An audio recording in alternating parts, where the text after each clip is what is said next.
नमस्कार दर्शक मित्रांनो, आपण आता आहोत मांजरा कृषी विज्ञान केंद्रात आणि माझ्या बाजूला बसलेले सन्मान्य व्यक्ती आहेत या केंद्राचे प्रमुख डॉक्टर संदीप देशमुख सर आणि आपण त्यांच्याकडून आज हवामान या विषयावर बातचीत करणार आहोत. सर नमस्कार. नमस्कार. आमच्या दर्शक मित्रांना आपण हे जे अल निनो जो विषय आहे त्या विषयावर थोडीशी माहिती देऊन अवगत करावं. नमस्कार शेतकरी बंधूंनो.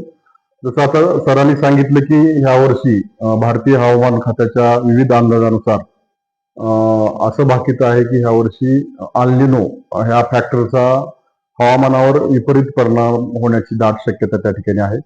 आणि या अल निनोच्या इफेक्टमध्ये मुख्यतः सर्व अंदाजाचा एकंदरीत सार जर आपण बघितला तर जुलै पहिल्या आठवड्यापासून अल निनोचा प्रभाव हा मोठ्या प्रमाणात वाढण्याची दाट शक्यता आहे. आणि अल निनोच्या प्रभावामुळं आतापर्यंत जे काही आपला इतिहास बघितला आपण तर अल निनो मध्ये एकंदरीत ऍव्हरेज जी काही आपली वार्षिक सरासरी आहे त्याच्यामध्ये बऱ्याच घट त्या ठिकाणी होतो.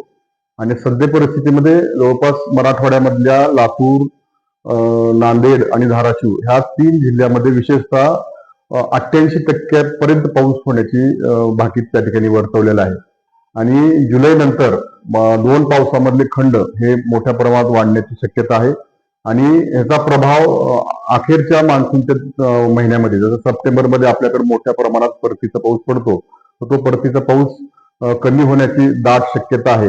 तर त्या अनुषंगाने एकंदरीत पिकाची निवड असेल, पिकामधील वाणाची निवड असेल, किती कालावधीचे पीक वाण निवडायचंय, विशेषतः पेरणीमध्ये बीबीएफ सारखं तंत्रज्ञान असेल, अशा वेगवेगळ्या गोष्टीचा अवलंब आपल्याला येणाऱ्या हंगामामध्ये त्या अल निनोवर मात करण्यासाठी आपल्याला निश्चित त्या ठिकाणी करावं लागणार आहे. धन्यवाद.